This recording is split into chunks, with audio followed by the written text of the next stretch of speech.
This podcast contains descriptions of violence against children and adult language and is not suitable for all audiences.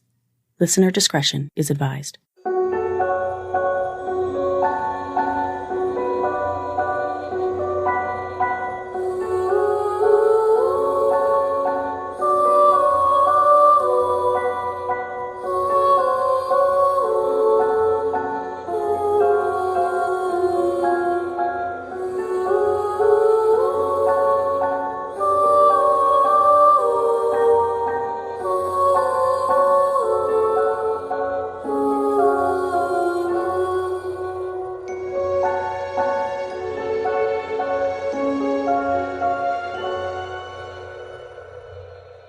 Hi everyone, and welcome to Suffer the Little Children, the true crime podcast giving voices back to the victims of child abuse and shining a harsh spotlight on the parents, guardians, and caretakers who silenced them. I'm your host, Lane, and this is episode 47, Averylee Hobbs, Part 1. Averylee Hobbs was not even a month old when she was first injured by her mother, who was convicted and sentenced to 6 months in prison for that incident. When she was released, Britney Mayes began fighting for custody of her daughter, who had lived with her paternal grandparents, Tammy and Jonathan Risen, since Britney was arrested.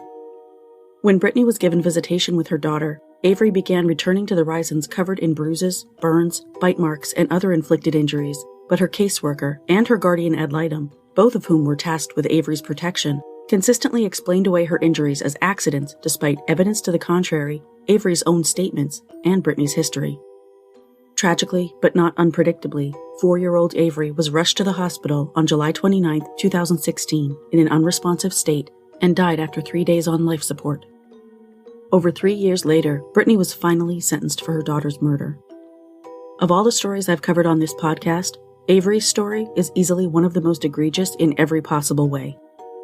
This is a story of a mother who can only be described as evil, of domestic partner and child abuse, of ineptitude and corruption in the systems designed to protect children, and of a family who first fought to save Avery's life, then fought for justice for her, and now fight to protect other children like her.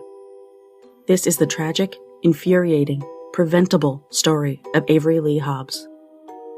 My sources for this week are WLWT5, Local 12, WCPO Cincinnati, Fox 19, The Cincinnati Enquirer, The Inquisitor, the Mihovic Rosenacker Funeral Home, and an excellent, extremely detailed book that I can't recommend strongly enough called In the Best Interest of a Child by Tammy E. Risen, Avery's grandmother.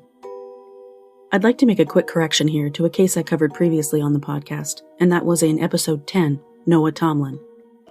During that episode, I mistakenly named Noah's biological father as his mother's former partner, Justin Jones, mainly because Justin's parents told the media they were Noah's grandparents. However, Noah's actual father was determined by DNA testing to be another man altogether, whose name I'm not mentioning. He was, however, the one who spoke with the news and whose voice was heard in the clip I played during that episode. Lastly, I have one quick shout out before I jump into the story, and that's a heartfelt thank you to my newest patron, Anna from Iceland. Thank you so much for your monthly pledge, Anna. Every pledge brings me closer to my ultimate goal of devoting myself on a full-time basis to the podcast and to Suffer the Little Children blog, and I truly appreciate your support. That goal is also the reason you might have noticed an ad or two here and there, which I hope you won't find too disruptive. I also recently received the opportunity to feature ads in my episodes on YouTube, and I want to apologize to anyone who found those ads to be excessive, to say the least. I didn't realize when I first flipped the switch that some of my older videos would have between 12 and 18 ad interruptions per episode, but I figured out how to fix that and cut them down to just 1 or 2 each. It's a learning curve. Now, before I start telling you this heartbreaking story, you might want to gather some necessary supplies, such as a glass of wine, a box of tissues, a punching bag, and a pillow to scream into. Yep, I promise you, it's that bad. Avery's guardian ad litem at one point said in a court filing, "It is generally best for a child to be raised by a parent." To that I say, says who? That's just one of a million questions I have after immersing myself for the past week in Avery's story. I'm not exaggerating in the slightest when I say that this little girl's story is the most egregious example I've ever covered of ineptitude or corruption in CPS and the family court system. And after some of the cases I've covered, I think you all know that's saying a lot.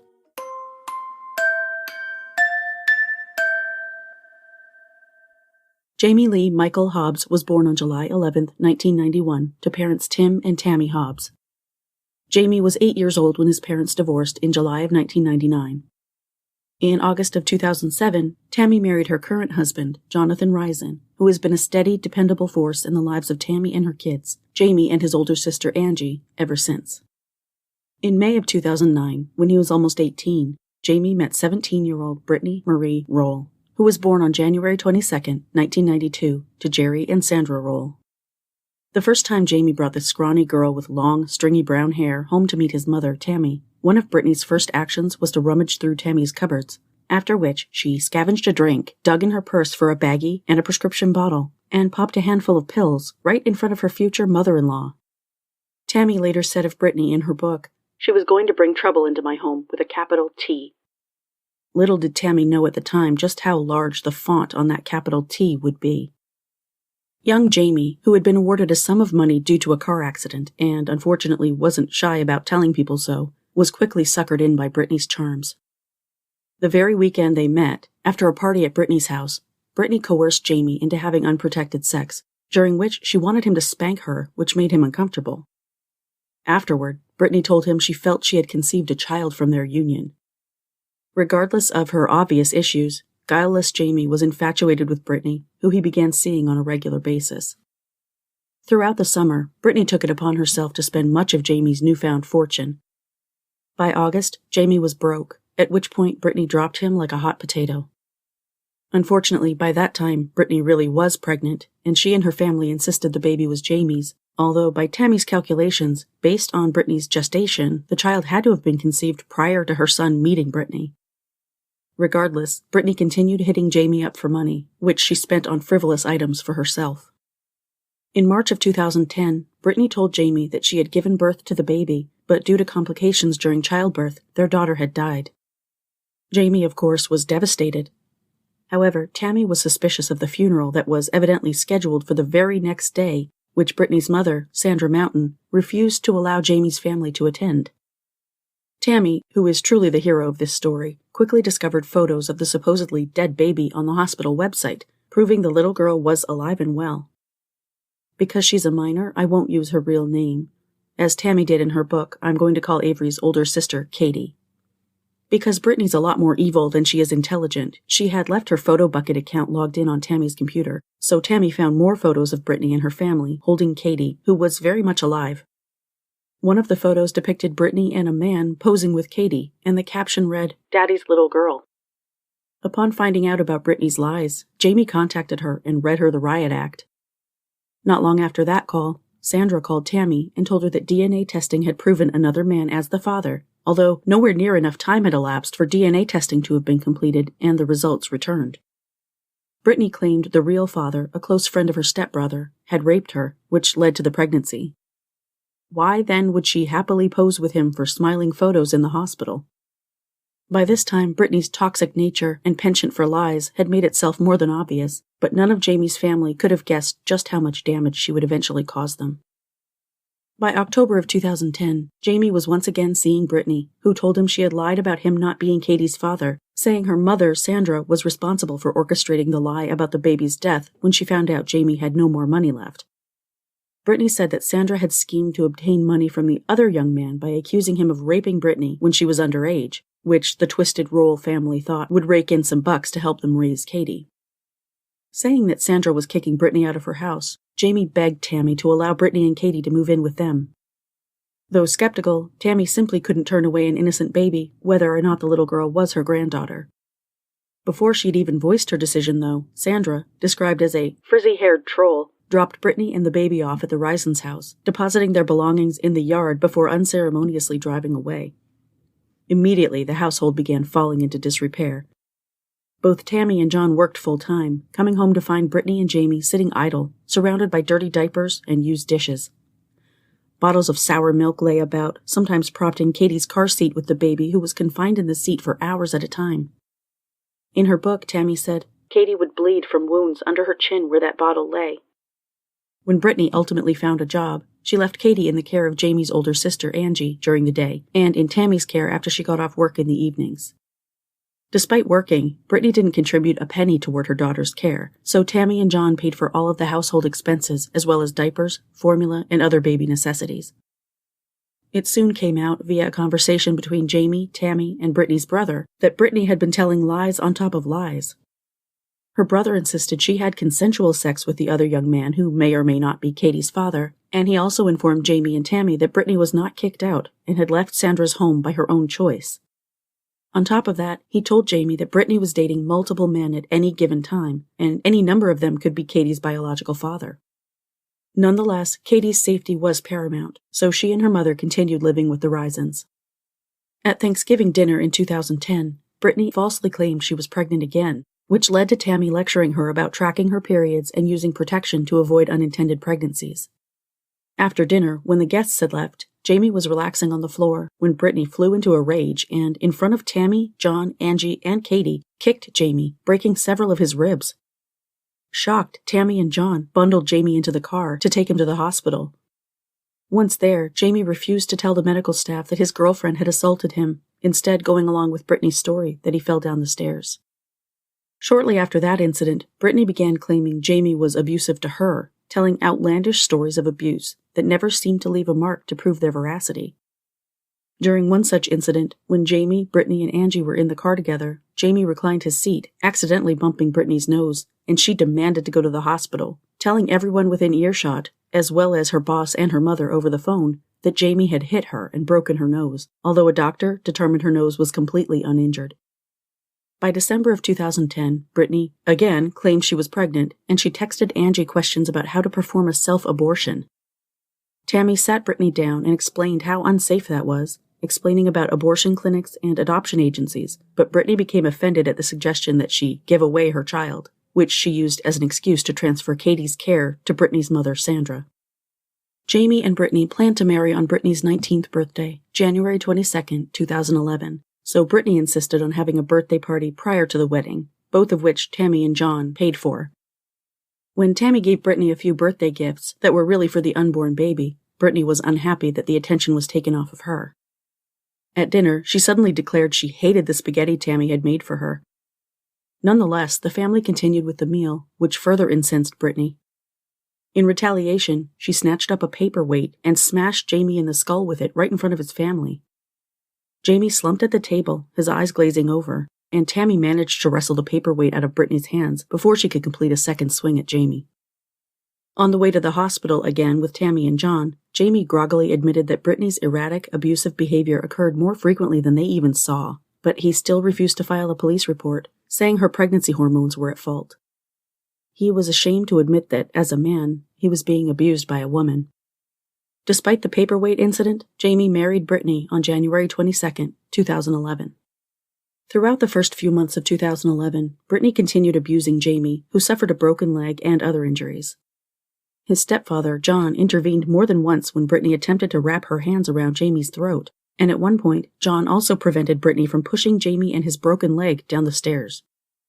One evening, Britney caused Jamie to total his new car when she tried to strangle him after he picked her up from work a few minutes late. While recounting this tale to Tammy, Britney picked up Katie, who was sleeping in Tammy's room, and tossed her into the air, causing the baby to fall about 4 feet onto Tammy's bed. It was then that Tammy told Britney to pack her shit and get out. Britney responded that she hated Jamie and Katie simply because Tammy loved them. Jamie and Britney subsequently moved in with Jamie's paternal grandparents, Papa John and Grandma Lee Hobbs.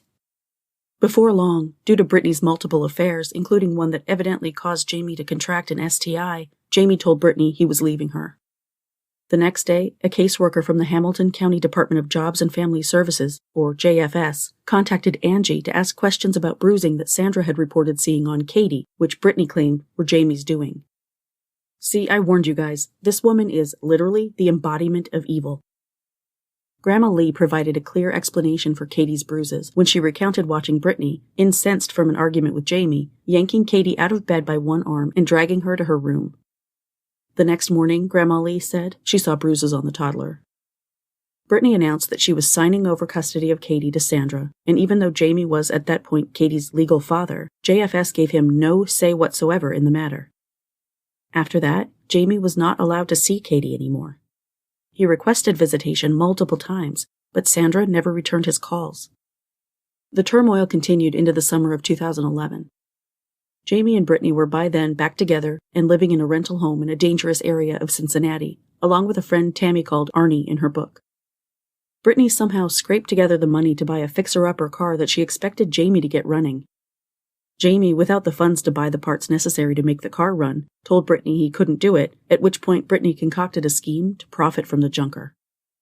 One morning in June, Jamie called Tammy at 4 a.m., telling her his car was on fire. A fireman at the scene told Tammy there were multiple arsons in the area. Tammy overheard Britney and Arnie, however, discussing how the insurance company would pay out for a running vehicle, which, unbeknownst to the insurance company, was not the case with Britney's rust bucket. Nonetheless, the insurance company paid out, and Britney received a tidy profit of $2,500. Jamie explained to his mother that Arnie had set fire to the car at Britney's bidding, and his job in the scheme was to report the fire to the insurance company because he did not technically participate, and said Britney hadn't told him the full story. Less than a month later, Jamie and Arnie were summoned to the police station where an investigator told them they had Britney on tape, stating that, although she was innocent, Arnie had started the fire, and Jamie was involved in the false reporting. Neither Jamie nor Arnie wanted to implicate Britney, so the two young men were arrested for fraud, arson, and theft. Tammy told investigators that Britney had orchestrated the scam, but without Jamie and Arnie admitting as such, Britney could not be prosecuted. While Jamie awaited trial on his charges, he lived apart from Britney, who on September 22, 2011, gave birth to a tiny, beautiful, healthy, and perfect baby girl named Averylee Delia Hobbs.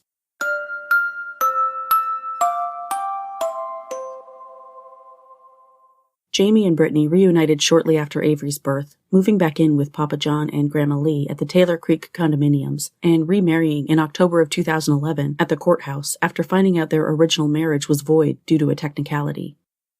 On October 18, 2011, Jamie finished his late-night shift at a local nightclub and returned home, going straight to bed. At that point, Britney had been caring for Avery alone for an entire 7 hours, and she was pissed that Jamie had the audacity to go to bed. Grandma Lee later recounted that when Britney closed herself and Avery into the bathroom, ostensibly giving the baby a bath, she heard a few loud thumps, followed by Avery screaming. Britney ran out of the bathroom with a bath towel around the baby's head and kicked Jamie awake, telling him she had accidentally dropped Avery into a tub full of water. The baby herself, not to mention the bathtub, was dry.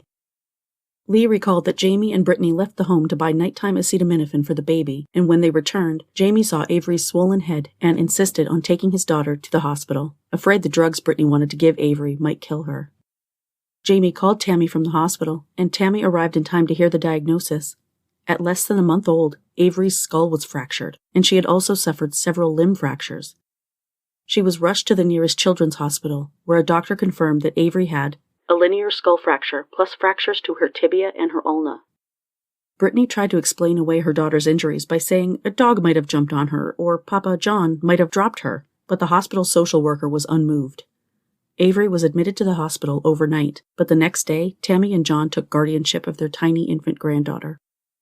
Jamie still believed that Avery's injuries were the result of an accident, as his wife claimed, but police felt otherwise, especially after Britney failed a polygraph.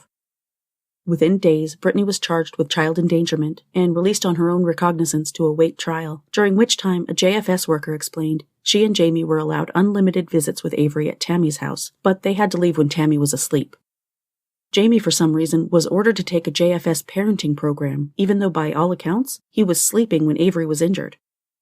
When Jamie picked Britney up from jail and brought her back to Tammy's house, Britney immediately ignored her injured infant until she picked Avery up and threw her in the air, catching her. Remember, this 4-week-old baby had a fractured skull at the time. Tammy made Jamie and Britney leave after that, but Britney warned her about going against JFS's orders. That statement would prove prophetic.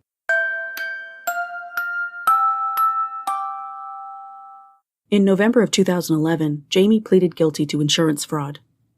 His arson charge was dismissed as a result, and he was sentenced to community service.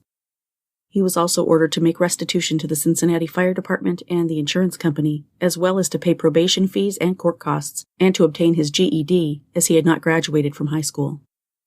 In December of 2011, Tammy and John first met another woman they had no idea would wreak havoc on not only their lives, but also on Avery's. This woman, whose name was Stephanie according to documents from the case displayed by major news stations, would from that moment forward act as Avery's JFS caseworker. From the time they took guardianship of Avery through early 2012, Tammy and John bent over backwards to complete every task assigned by Stephanie and to follow her instructions to the letter. Throughout those months, Avery bonded with her grandparents, especially John, who would become known to Avery as Pappy, while she would come to call Tammy Mama. At a meeting in January of 2012 with multiple family members and representatives from JFS, including Stephanie, all four of Avery's biological grandparents offered to take custody of the baby to avoid her being sent to foster care. Stephanie told the group that CPS could either take charge of Avery or a grandparent could take permanent guardianship. After some discussion, it was decided that Tammy would take custody of Avery, and Tammy, Britney, and Jamie all signed a custodial agreement. Stephanie said she would file the motion in court the next morning, telling Tammy they didn't need to appear with her. The next day, however, after the court hearing, Stephanie showed up at Tammy's house and informed Tammy and John that she had filed on the state's behalf for custody of Avery, due to the fact, she said, that no family member wanted to take custody. I'll quote directly from Tammy's book as to their response, which mine echoes. What? No matter what they said, and regardless of the agreement Tammy, Jamie, and Britney had all signed the day before, Stephanie smugly reiterated that JFS was now legally in charge of Averylee Hobbs. That's just the tip of the iceberg, as you'll soon hear, in regard to JFS and its state-funded fuckery. Tammy and John were appointed Avery's guardians by kinship, so they had to jump through every hoop set in front of them by JFS, pay for all of Avery's expenses, take her to every medical appointment and parental visit, and sign an agreement never to use physical discipline. Too bad Britney never had to sign that agreement. A criminal complaint filed in Hamilton County Municipal Court stated that Britney had confessed to causing Avery's skull fracture and other injuries in October of 2011. When Britney subsequently underwent a psychological evaluation, she reportedly told a therapist, "I really don't know what happened." Ultimately, in February of 2012, Britney changed her plea from not guilty to guilty. Her sentencing was set to take place on April 17th of that year. In the meantime, Britney never sought out visitation with Avery. When Jamie came to his mom's house to visit his daughter, Britney had the gall to sit in the car and wait for him. By this time, Jamie's sister Angie and her fiancé Greg Williams had welcomed their first child into the world, a little girl I'll call Lou throughout the episode, as Tammy did in her book. Lou was only 4 months younger than Avery, so the girls shared a close bond and would eventually consider themselves best friends. When the day of Britney's sentencing arrived, Tammy recounted in her book, she tried to give Britney a pep talk, which evidently left the little psycho with less than a warm, fuzzy feeling. According to Tammy's account of the incident, Britney grabbed her puppy that was at her feet and slammed him to the concrete. For a moment, Jamie and I thought the dog was dead, but the little guy shook it off. Jamie scooped up the animal, asking Britney what was wrong with her. Britney just shrugged her shoulders and got into my car. Judge Robert Ruhlman sentenced Britney to the maximum allowed through her plea agreement, which was 6 months in prison. Before she was carted off in handcuffs, the judge told Britney he never wanted to see her in his courtroom again. In August of 2012, Jamie was caring for his girlfriend's infant daughter, who I'll call Nat, who had recently incurred a head injury when she fell off the bed while in her mother's care. While Jamie babysat, he called Tammy to ask if he could give the vomiting baby something to settle her stomach. During the call, Jamie heard a loud noise and disconnected the call with his mother to investigate. He called Tammy back shortly afterward, telling her Nat had fallen out of her bassinet and that he had called an ambulance to have her checked out at the hospital. Luckily, the baby was relatively uninjured, other than being a little shaken up from her 2 falls. JFS and the police questioned Jamie, who admitted he knew better than to place an infant old enough to crawl inside a bassinet, owning up to his responsibility for the baby's fall, but insisting it had been an accident and that he felt terrible about it.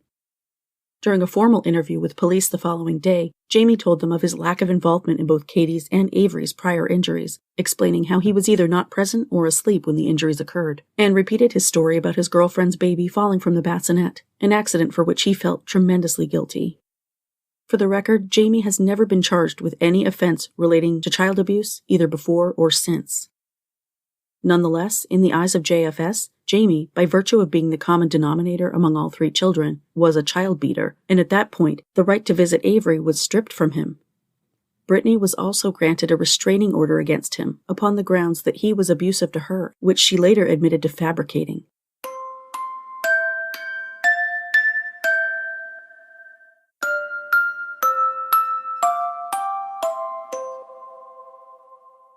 In August of 2012, Britney submitted a motion requesting an early release from prison. In the document, she admitted to causing Avery's skull fracture, but she insisted it was not intentional. Her motion read, in part, "I never intended for anything to happen to my daughter. It definitely wasn't intentional. In all honesty, it was a freak accident, and the injury to my child alone is quite a punishment." She complained about the lifelong criminals and addicts in prison, and said, "Honestly, I am concerned about the negative influence they may make on me." Laying it on thick, she added, "All young children should be able to bond emotionally with their mother, and while I am in prison, that is definitely not possible. It is a major hardship on my family and mostly on me. Being away from my children is a severe punishment in itself." Step back, I think I'm gonna vomit! Fortunately, Judge Ruhlman, another hero in this story, had the good sense to deny the motion. Britney would serve her full sentence. Despite the constant pressure of JFS and its demands on them as guardians, Tammy and John delighted in caring for their precious granddaughter. Tammy described Avery fondly. "She was so beautiful, with huge brown eyes and a hearty giggle.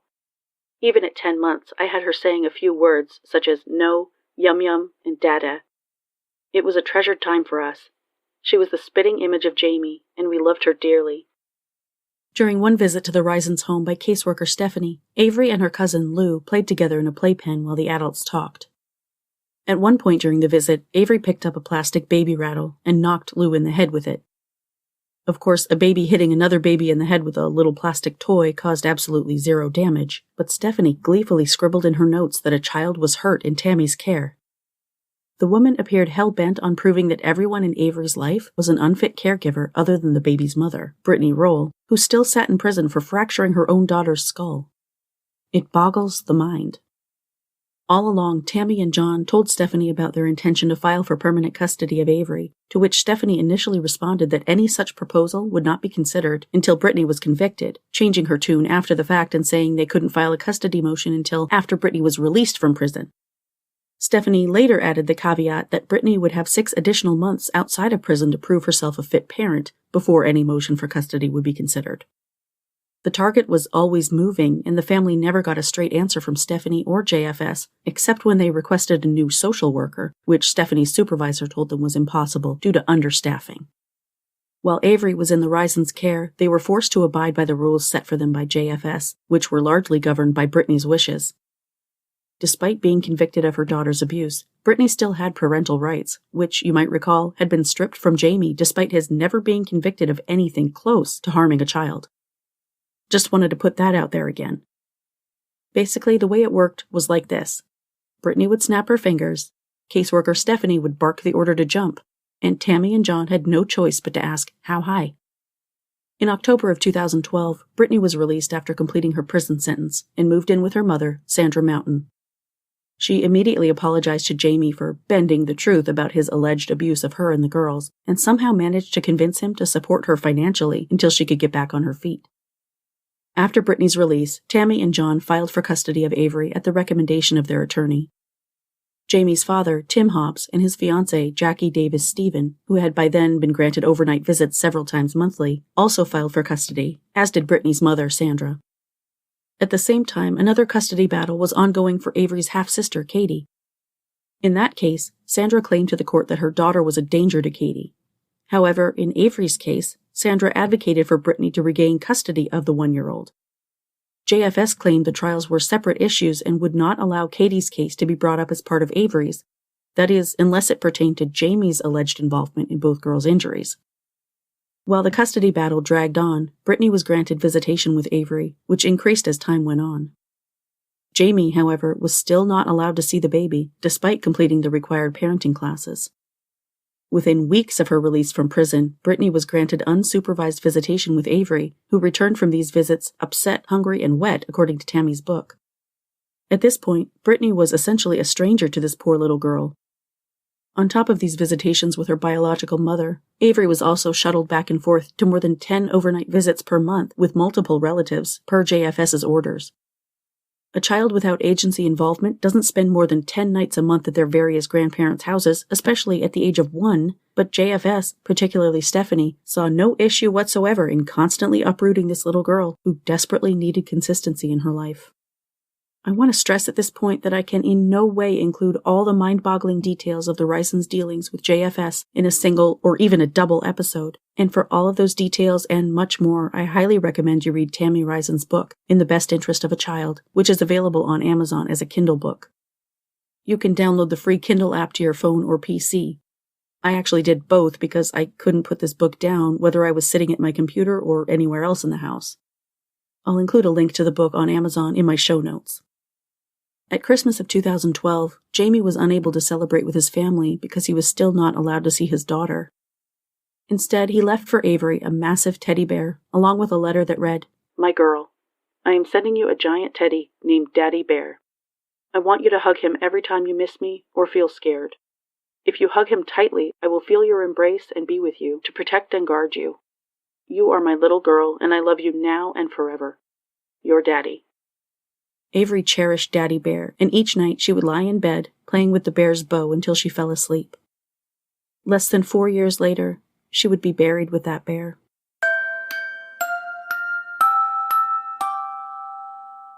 On New Year's Eve of 2012, caseworker Stephanie called Tammy from her private cell phone, which Stephanie would often do if she had something to discuss that she didn't want documented.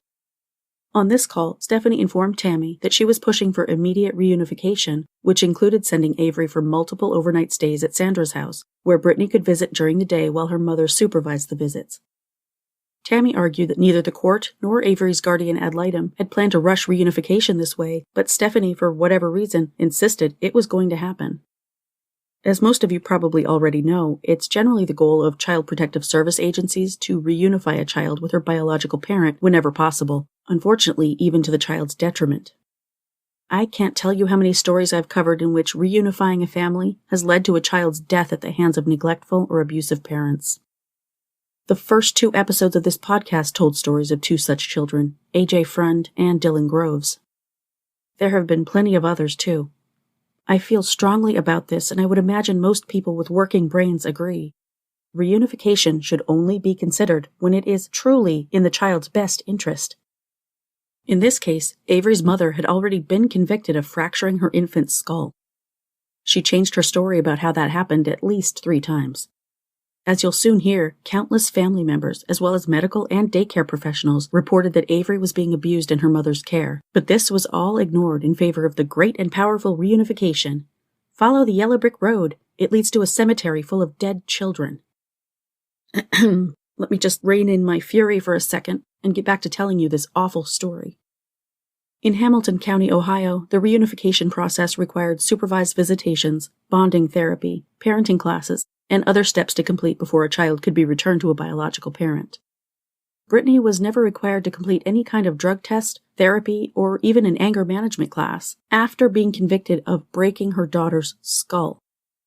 Conversely, Jamie Hobbs, who was never convicted of any child abuse offense, had to submit to all 3. Britney merely had to complete the parenting class that Jamie also had to take. She was also offered admission into an abuse victims group, an offer Jamie never received despite medical records showing his various injuries over the years. Yes, I'm serious. Don't pull all your hair out yet. It gets so much worse. The reunification process began with unsupervised visits between Britney and Avery in a public place. Avery returned from these visits cranky, hungry, and dirty. When Tammy mentioned this to Stephanie, she was accused of trying to cause problems for Britney. Tammy wrote of an integrated visitation that took place during this time, consisting of Avery's guardian ad litem, who she called Melissa, as well as Sandra, Britney, Katie, Avery, and Tammy. Katie, who was nearly 4 by that time, was still in diapers, while Avery, at 1.5, was potty trained. During that visit, Katie confided in Tammy that she wasn't allowed to wear clothes at home, even though she didn't like to be naked. Britney interjected, defensively explaining that she was potty training Katie, so if the girl was naked, Britney would be able to see that she had an accident.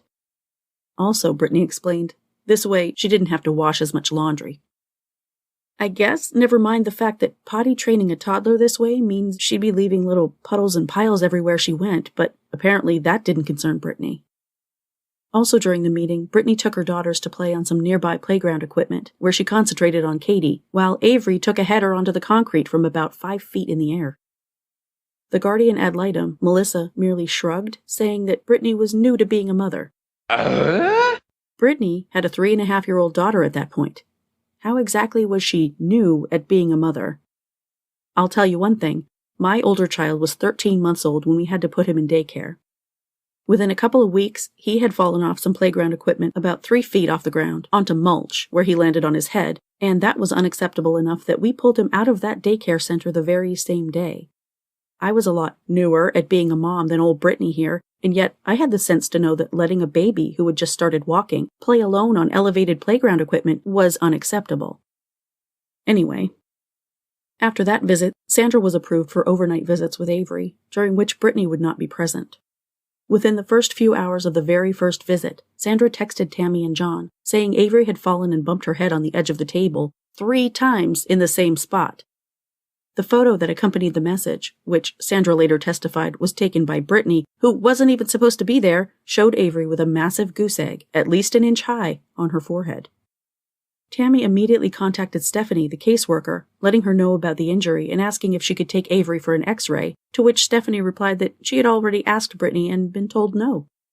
Therefore, Tammy and John, who, as guardians, were responsible for all of Avery's physical and medical care, could not take their granddaughter to have her head injury assessed by a medical provider, because the mother who previously fractured the same little girl's skull said so. I told you this story would piss you off. After her visits at Sandra's house, Avery regularly began returning home to Tammy and John's looking, Tammy wrote, like a battered piñata. No matter how many times they reported the injuries to Stephanie, the allegations were regularly dismissed. At a court hearing in February of 2013, Stephanie announced to the court that in her opinion, because Tammy and John could not conceive children, they were trying to steal Britney's baby. She conveniently seemed to ignore the fact that Tammy already had 2 grown children of her own and had certainly not intended to start over with a newborn in her 40s. After another visit with Sandra and Britney in March, Avery returned bearing multiple injuries, including another forehead welt from that mean old table, a 2-inch double laceration on her scalp near that, and small, round, cigarette-like burns on her ankle and the bottom of her foot. Fearing their concerns would once again be ignored by the caseworker, Tammy sent photos of these injuries to 2 other JFS workers.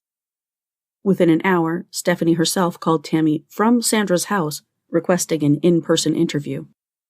This so-called interview consisted of accusations from Stephanie that Tammy was trying to sabotage Britney's chances of regaining custody of her daughter, as well as a warning to back off lest Avery be placed in an even less savory situation.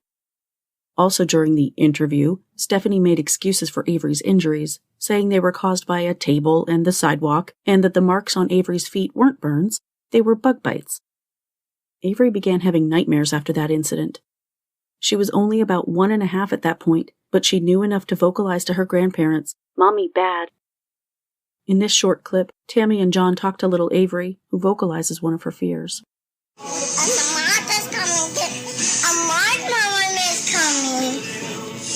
No monsters come to get you. Whenever Tammy or John picked up Avery at Sandra's house after visitation, Avery and Katie were unfailingly naked. At least 3 times, Avery suffered severe sunburns, at least one of which was severe enough to turn the little girl's urine red. I had to Google to find out that that was a real thing.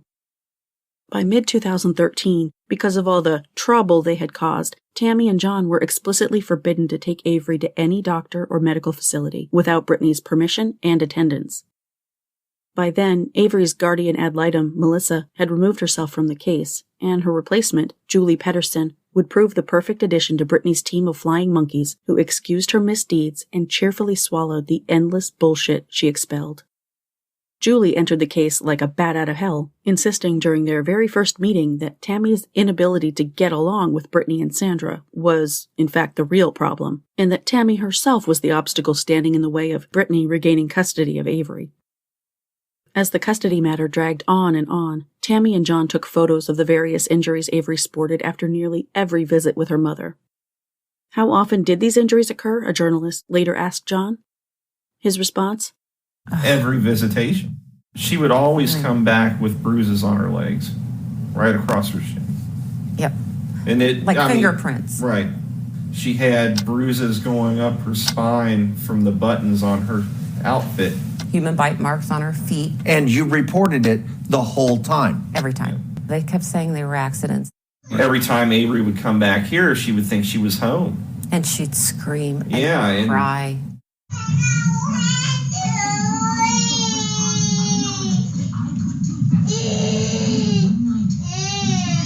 It's time for you to go home to your mommy. A few more minutes, but let's get our shoes on, okay? Okay, come on. Get your shoes on before you go bye-bye.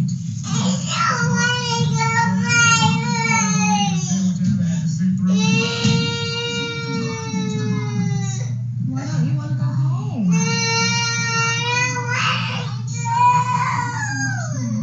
I don't want you to go with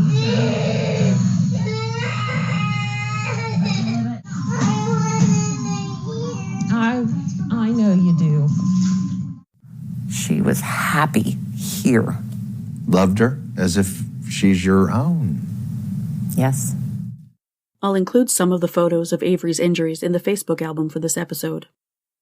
During this time, little Avery suffered a veritable laundry list of injuries during visitation with her mother, including several severe sunburns, consistent pattern bruising to the legs, round cigarette-like burns, fingertip and cluster bruises, bruises between the buttocks, human bite marks on the chest, thighs, and genital area, bruises on the labia that Avery explained was caused by Mommy's tickle thumb. We'll talk more about that horrifying phrase a little bit later.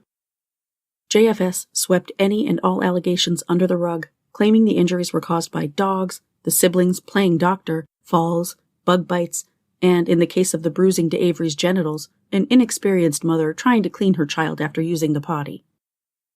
During one of Stephanie's visits to the Risens' home in mid-2013, she asked Tammy to leave the room so she could speak with little Avery alone.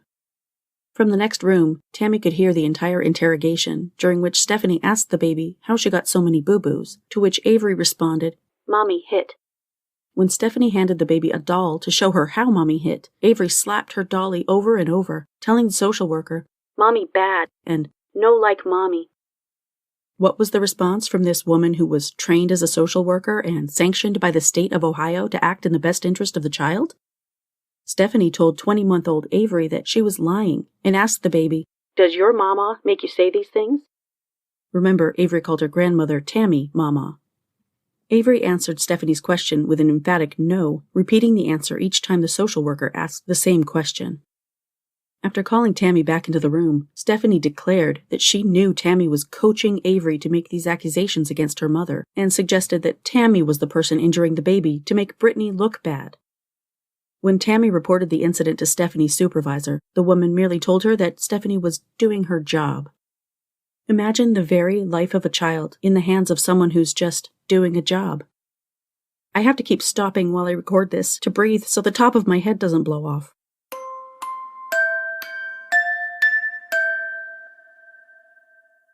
A daycare provider made calls to Hamilton's child abuse hotline, 241-KIDS, to report injuries she witnessed after Avery spent the weekend with Britney. The daycare provider, Ms. Kim, also reported that when Britney picked Avery up from school, Avery hid behind Ms. Kim's legs, displaying obvious fear. At a doctor's appointment that happened to fall on Avery's second birthday, the doctor noted bruises on Avery's forehead and between her buttocks, the latter appearing as part of a handprint. Avery attempted to tell the doctor about Britney's abuse, but Britney, who showed up late for the appointment, refused to let the 2-year-old speak for herself. It is unclear if the doctor called these findings in to 241-KIDS, although records show that at least one medical provider did call the hotline to report Avery's suspected abuse. As the new year dawned, Avery's torture dragged on. In early 2014, it became clear to Tammy and John that their granddaughter was suffering from a series of ear infections that only grew worse as time progressed. Britney continued refusing to allow them to take Avery to the doctor. When Avery's suffering reached its peak, John grew fed up with JFS's restrictions, wrapped Avery in a blanket, and took her to the hospital, where the on-call doctor diagnosed the 2.5-year-old with severe inner canal infections in both ears. I can't imagine how much pain that baby was in. A subsequent visit to a specialist, also attended by Britney and sanctioned by Stephanie only due to Avery's diagnosis by a medical doctor, yielded the suggestion that Avery should have tubes surgically placed in her ears as soon as possible, Miraculously, Britney agreed to have the procedure done, and Avery's tubes were placed 2 weeks later. That evening, after Tammy and John had taken Avery home, Tammy was preparing the baby for bed when Avery lost her balance and fell on her bottom, scratching the back of her neck on the corner of an open dresser drawer. Dutifully, Tammy took a photo of the scratch, which she described as about the size of a pencil dot, and sent it to Stephanie, hoping to prove that she did not have a vendetta against Britney. Instead, this photo led to Stephanie ordering Avery to spend the night with Sandra. Shortly thereafter, Sandra and Britney appeared at the Risens' house, and when Britney saw the tiny scratch on the back of Avery's neck, she began shouting and charged at Tammy with a closed fist. Tammy, who was holding Avery at the time, merely pulled Avery's head into her chest and covered the baby's ears, and Sandra convinced Britney to take Avery and get in the car. After the dastardly duo retreated with Avery, the Risens received another visitor, caseworker Stephanie, who had received a report from Britney that Tammy had attacked her. After their discussion, however, Stephanie chose not to document the incident, Tammy wrote, because she told the caseworker that she had been holding Avery when Britney rounded on her. How about that? A child protection caseworker who was willing to make accusations against the child's caring grandparents while refusing to document anything that might make the abusive mother look bad. I'm sure at this point you all understand why I've been seething with rage while I've been digging into this case all week. Soon afterward, JFS directed Tammy to bring Avery to regular therapeutic appointments with a licensed professional clinical counselor named Suzanne, who, after a single mediation session, deemed Tammy uncooperative and overbearing. A second session was ordered, but in the meantime, Stephanie decided to meet with Avery again at Tammy's home. Tammy overheard this session and was even able to record it. She overheard Avery describe several alarming things, telling Stephanie that Britney hit her and threatened her not to tell, in addition to having her older sister Katie punch and kick her. Avery also told Stephanie that Britney would force her and Katie to play doctor, which was an excuse given in the past for bite marks appearing on Avery's chest and genital area. Once again, Stephanie accused Tammy of coaching Avery, condemning her for teaching an innocent toddler about such terrible things. While at the counselor's office for the second mediation session with Suzanne, Stephanie again interviewed Avery alone, and Tammy again was able to record the session surreptitiously. During that interview, Stephanie asked Avery if someone was hurting her, and Avery promptly replied that her mother was. Stephanie prodded the little girl, asking if Mama or Pappy ever hurt her, to which Avery replied with a definitive no. When Stephanie asked if Avery was afraid of her mommy, Avery said she was, and she was afraid of her sister too, because Mommy tells her to hurt me. When Stephanie asked the little girl where she wanted to live, Avery's response cut straight to the heart of the matter. Avery wanted to live with her mama and her pappy. Not satisfied with the answers she received, Stephanie pressed harder, asking Avery if she understood what Stephanie was asking. I mentioned before that Avery was a very bright child. She was articulate beyond her years, and she clearly suffered no fools, because she raised her voice in annoyance and snapped back, "I said, Mommy whips my butt. She hurts me all the time, and so does Sissy." When Stephanie exited the room, she told Tammy she felt Avery didn't understand the questions, and that either way, she was too young to confirm any allegations. At this point, caseworker Stephanie, her supervisor, and guardian ad litem Julie were fed up with Tammy's resistance to their insistence that Avery belonged in the hands of her abusive mother. So at the next pretrial hearing, they spoke against Tammy, saying her behavior lately was concerning, and they planned to fight against her petition for custody. The custody trial took place in May of 2014, and while they waited for the verdict, Tammy made this audio recording of Avery describing some of the abuse inflicted against her by Britney and her boyfriend Charles, who, for the record, JFS insisted didn't exist. Than my mommy. What do they do? Whip me. Whip you? And put me in the corner. And I went to sit down in it. They told me, no, stand up. And Charles kicked me down. And I wanted to go to the bathroom, and he kicked me down. Did he hurt you when he kicked you down? Yes. That hurt. And Mommy put a belt on my back. She put tape on my mouth.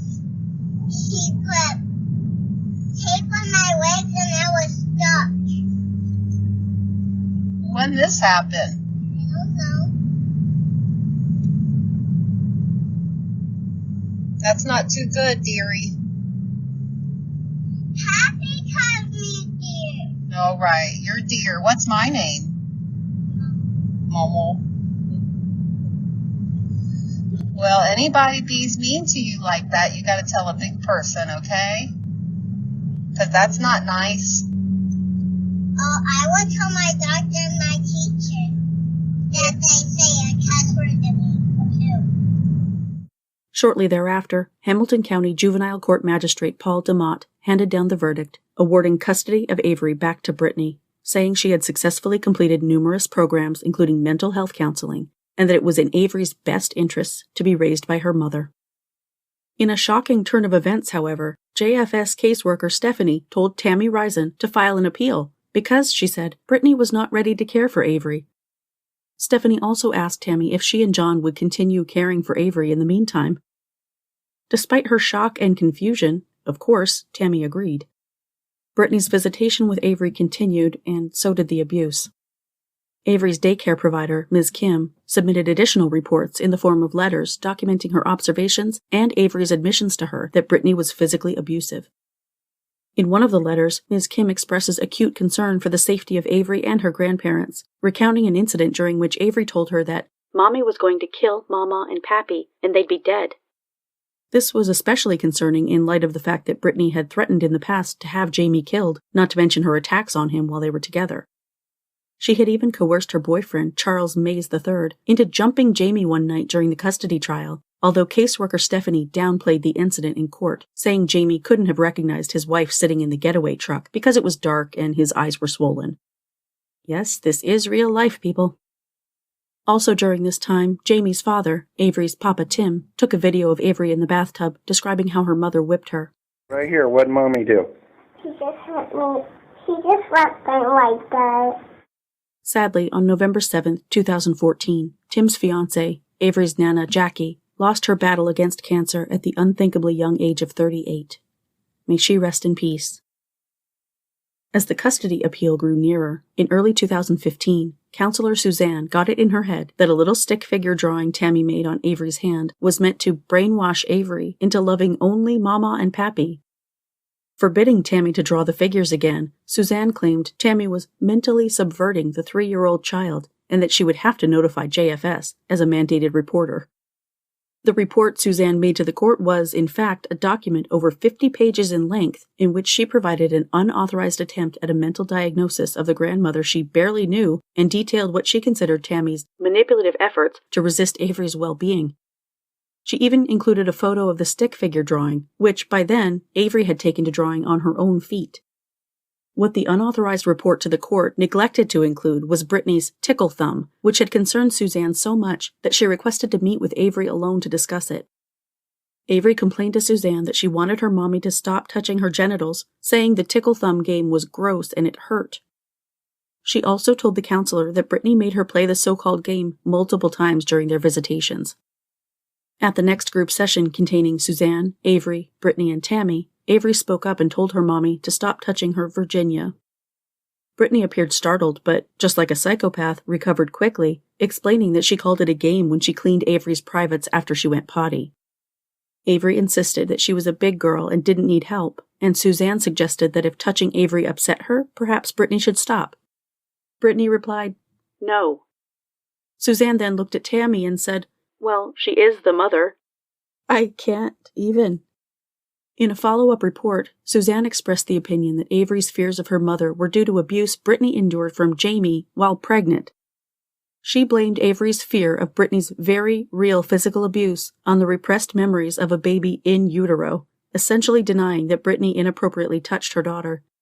Never mind the bruises that Avery's grandparents and even a medical doctor had seen with their own eyes in this child's private areas. Never mind the child's own clear statements to multiple people. No, this was trauma repressed by a fucking fetus. Pardon me for just 1 second. Hulk smash!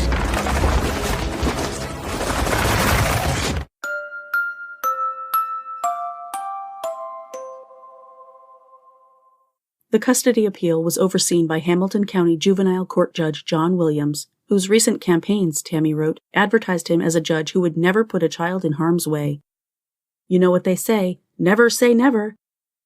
Prior to the appeal, Tammy and John had taken numerous photos of a particularly egregious injury inflicted on Avery during visitation with her mother, a raised bruise in the clear shape of a handprint wrapped around the little girl's arm.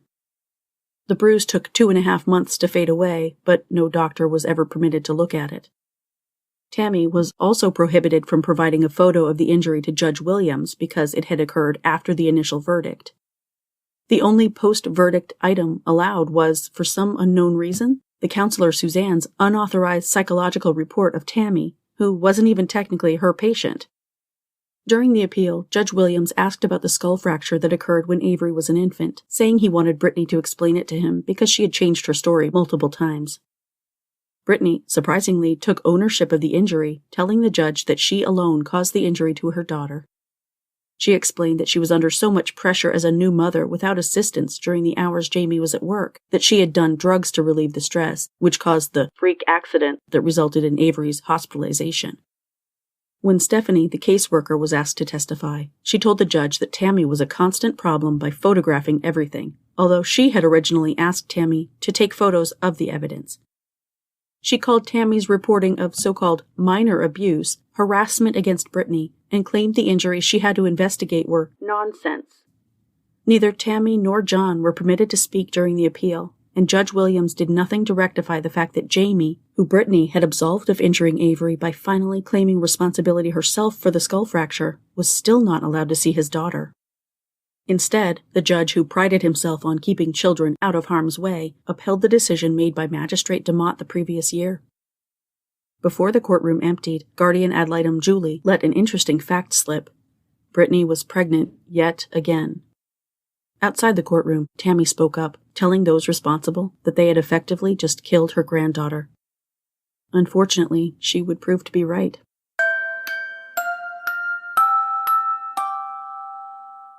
I'm going to end this episode here, and when we pick up next week, I'll tell you about the horrific and preventable end of this precious little girl's short life, the prosecution of her mother, and the many ways Avery's mama is working to turn her tragic death into something positive. You'll also hear my interview with Avery's mama, Tammy Risen, who was gracious enough to speak with me last week. Tammy calls herself a granny with a mission, and I can't argue with that. She is a force to be reckoned with, and she refuses to let Avery's death be in vain. That's it for this week. Join me next week for part 2 of Avery's story. If you like the show, please leave me a 5-star rating and a positive review on your favorite podcast platform, and please subscribe to Suffer the Little Children on Apple Podcasts, Google Podcasts, Spotify, Stitcher, or your favorite podcast listening app. Email tips, comments, questions, or case suggestions to sufferthelittlecHildren.pod@gmail.com. You can also subscribe on YouTube by searching Suffer the Little Children Podcast. Visit the website at www.sufferthelittlecHildrenpod.com, where you can listen to episodes and become a patron for rewards ranging from a shout-out by name on the show to exclusive gifts. Follow the podcast on Facebook, Instagram, Tumblr, and Pinterest at Suffer the Little Children Pod, and on Twitter at STLCpod. View photos related to today's case on Facebook and Instagram. Read more about today's case and many others at sufferthelittlecHildrenblog.com. This podcast was written, hosted, edited, and produced by Lane. Intro theme music is by Dream Note Music. Other music and sound effects for the show were created using sounds from audiojungle.net. Hug your babies a bit closer tonight. Until next week, bye guys.